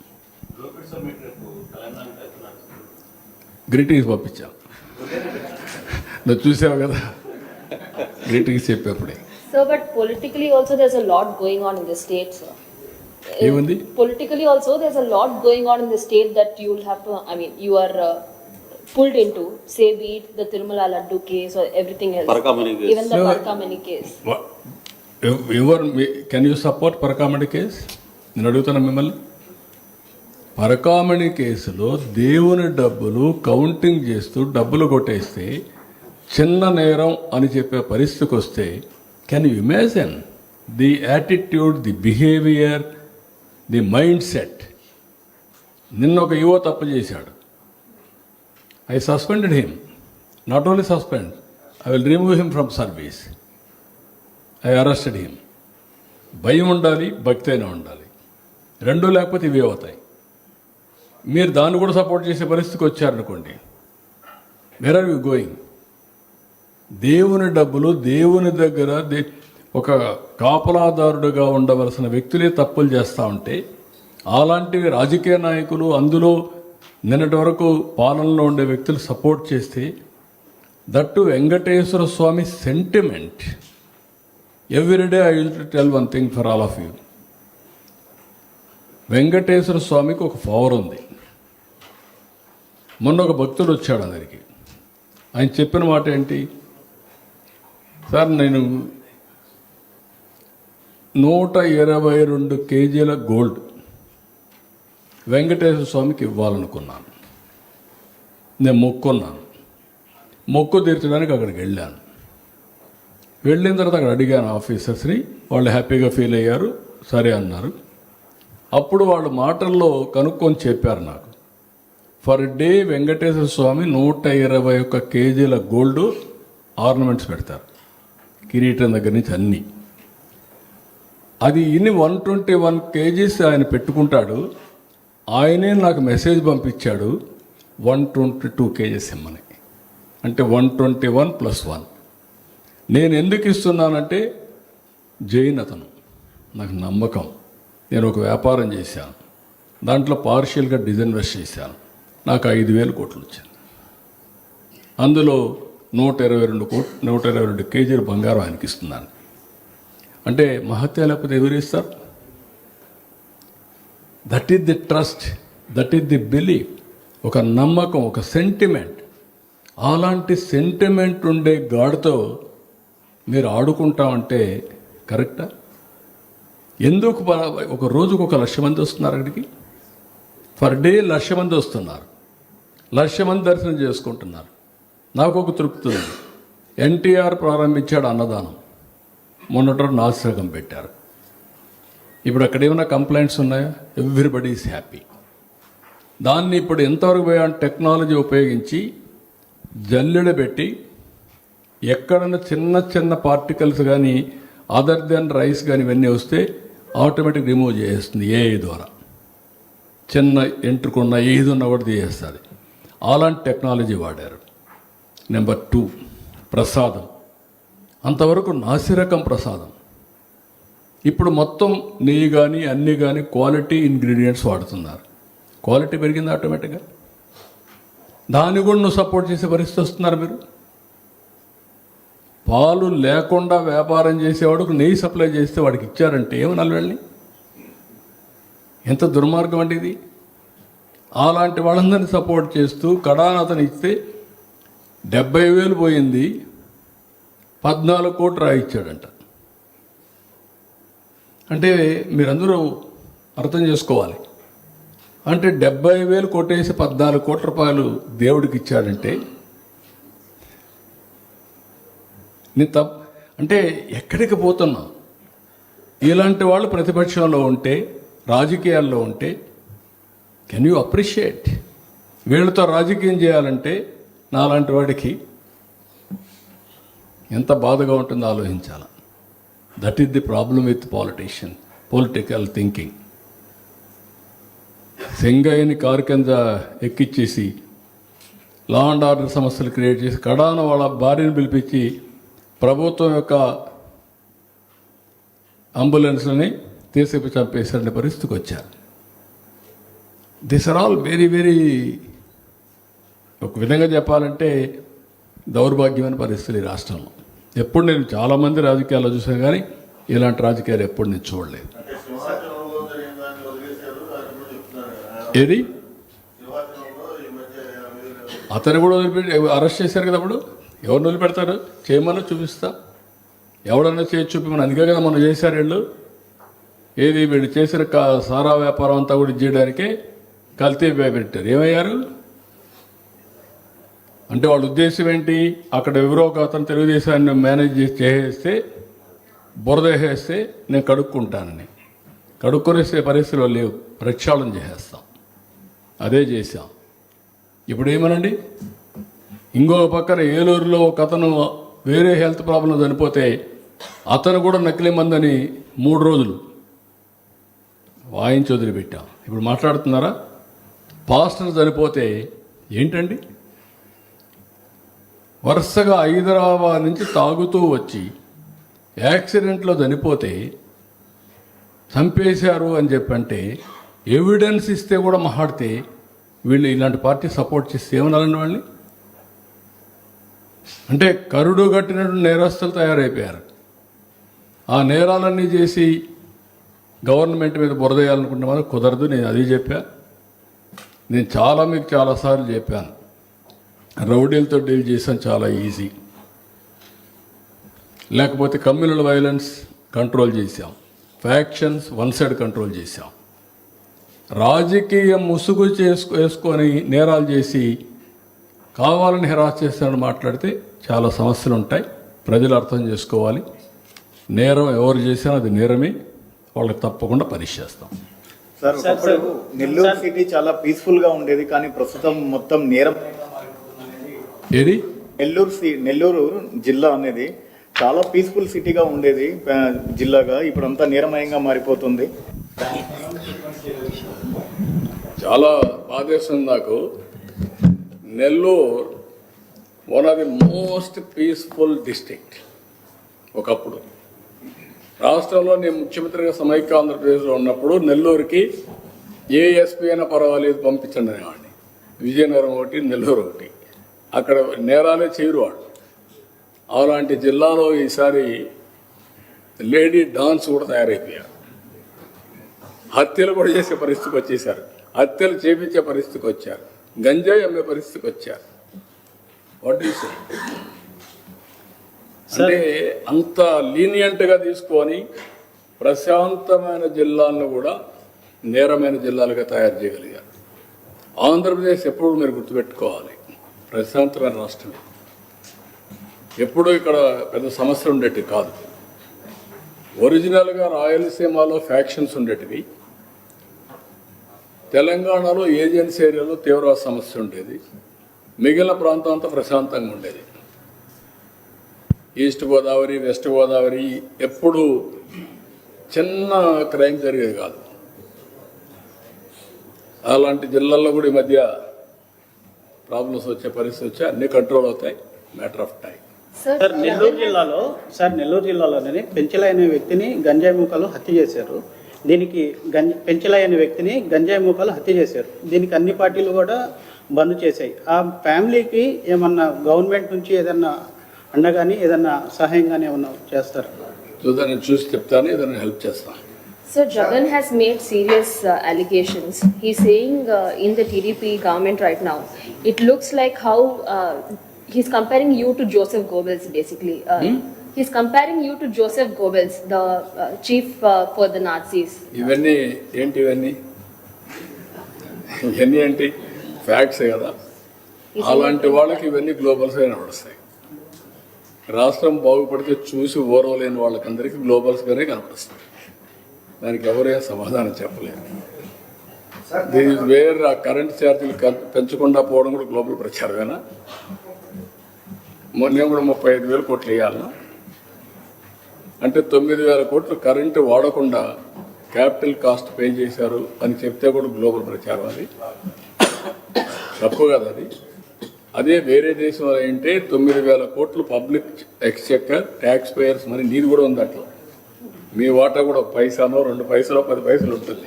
ఈ రాష్ట్రంలో మీరు భోజనం చేస్తున్నారు, ట్యాక్స్ కడుతున్నారు, మీ డబ్బులు కూడా దాంట్లో ఉంది. ఎందుకు పే చేస్తున్నారు? రాజకీయ నాయకులకు బాధ్యత లేదా? This is where people has to think.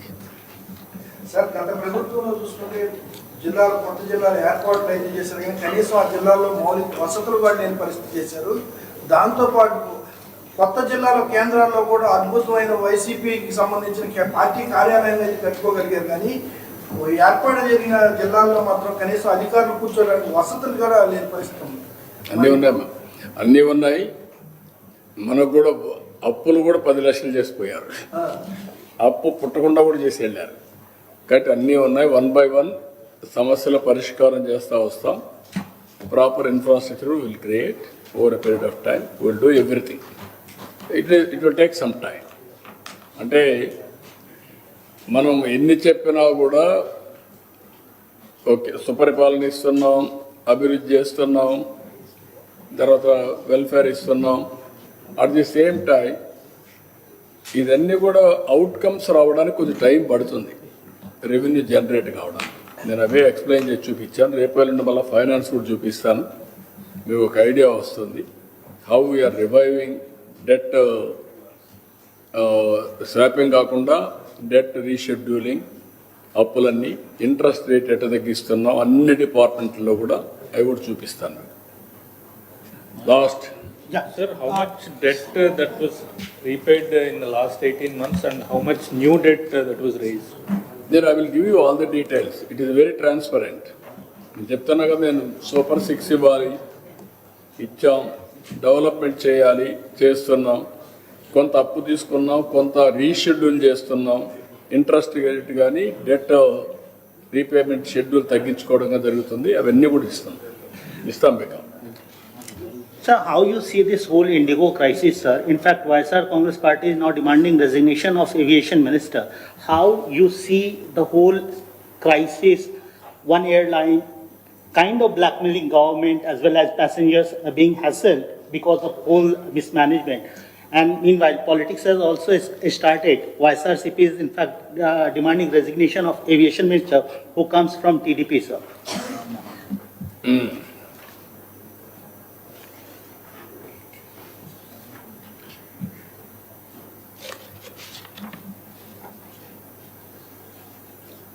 ఇప్పుడు టోటల్గా మీరందరూ కూడా అది సబ్జెక్ట్ స్టడీ చేసి ఉంటారు. గవర్నమెంట్ ఆఫ్ ఇండియాలో కూడా కొన్ని ఇంటర్నేషనల్ స్టాండర్డ్స్కి వెళ్తూ పబ్లిక్ సేఫ్టీ ఇవన్నీ కూడా ఇంట్రడ్యూస్ చేస్తున్నారు. ఆ చేసే నెపంలో ఇంగ్లీష్ Yes, sir.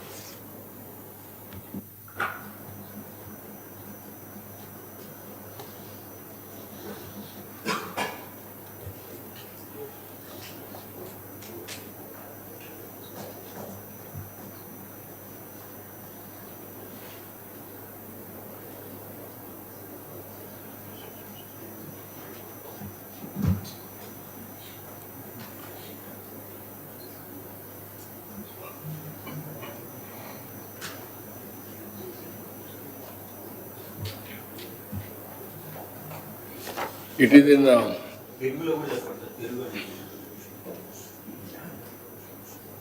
ఇప్పుడు మామూలుగా దీంట్లో పార్లమెంట్ స్టాండింగ్ కమిటీ ఒక నివేదిక ఇచ్చారు. ఇది flight duty time limitation norms. దీన్ని అమలు చేయాలని చెప్పారు. దీంట్లో మెయిన్గా పైలట్లు, ఇతర క్రూ సభ్యులందరికీ అంతర్జాతీయ ప్రమాణాలకు అనుగుణంగా విశ్రాంతి, మళ్ళా డ్యూటీ, ఇవన్నీ కూడా భద్రత, ఇవన్నీ కూడా మేనేజ్ చేస్తారు. అయితే ఇక్కడ ప్రస్తుతం పనిచేస్తున్న సిబ్బందికి ఎక్కువ విశ్రాంతి ఇచ్చినప్పుడే అదే సర్వీస్ నడపడానికి ఎక్కువ సిబ్బందిని నియమించుకోవాలి. అది ఇండిగో చేయలేకపోయారు. ఇండిగో 65% వాళ్ళవే ఫ్లైట్స్ వచ్చాయి. దీనివల్ల తక్కువ ఖర్చుతో, తక్కువ సిబ్బందితో నడిచే సంస్థగా వాళ్ళు ముందుకెళ్ళిపోయారు.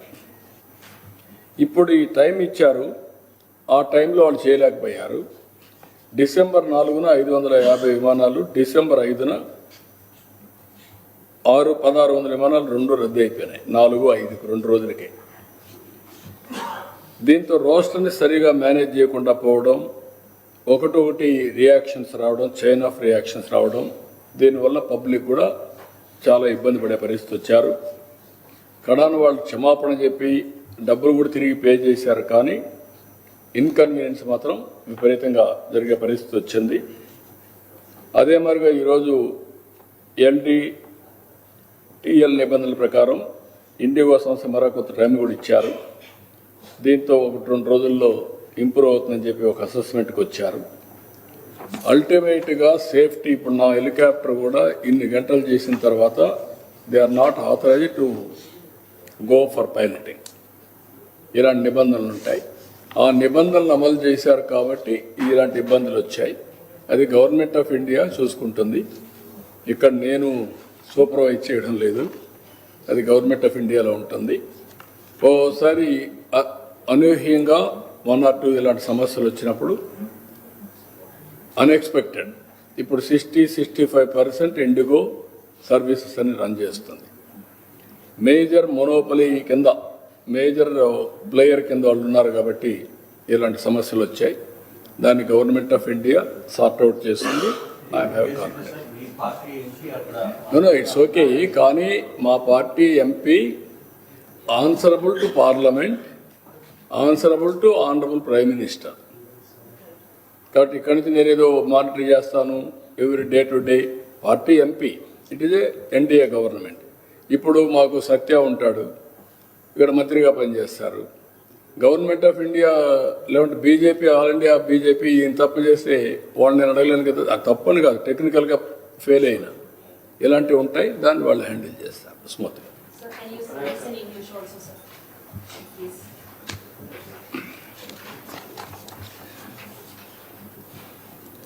Parliament Standing Committee has given a report, FDTL report, Flight Duty Time Limitation Norms. On the basis of that, what is the work pilots can do, and also related crews, everybody, how they are going to operate in flight journey. Always there are some norms. Pilot cannot exceed number of hours on duty. They need some sufficient rest, or otherwise there will be a problem. But only Indigo has managed all these years low budget airline, and also they won't recruit people. Because of these norms, they have to implement it. All of a sudden, December 4, 550 flights, December 5th, 600 flights have been cancelled. Huge inconvenience for the people, passengers, because non-managing the rostrum, that is where they have committed a mistake. All these things has caused so much of disturbances. Today, again, Government of India has given some relief. That is LDTL Nibandhalni, they have simplified, or they have given some more time, everything. Now normalcy, people are expecting that the Government of India will review issue is here 60 to 65% are run by Indigo, single largest agency. They are doing, operator they are doing. Because of this, Government of India also is very firm. They ordered immediately they have to pay back all the money. They have paid, it seems. Now Government of India will regulate everything. So how do you see the politics that is playing behind this, sir? Because they say So there is no head and tail for that party. They will do all these things. They want something sensational. They will blame. They will throw mud on us. They want to escape what they have committed all crimes. That's why they are talking. But it is in Government of India. Generally, performance of central ministers, as Chief Minister, I won't intervene. That is the prerogative of Prime Minister. They will guide him. They will get it done work. Even my cabinet, I am responsible. Like that it will go on. Thank you.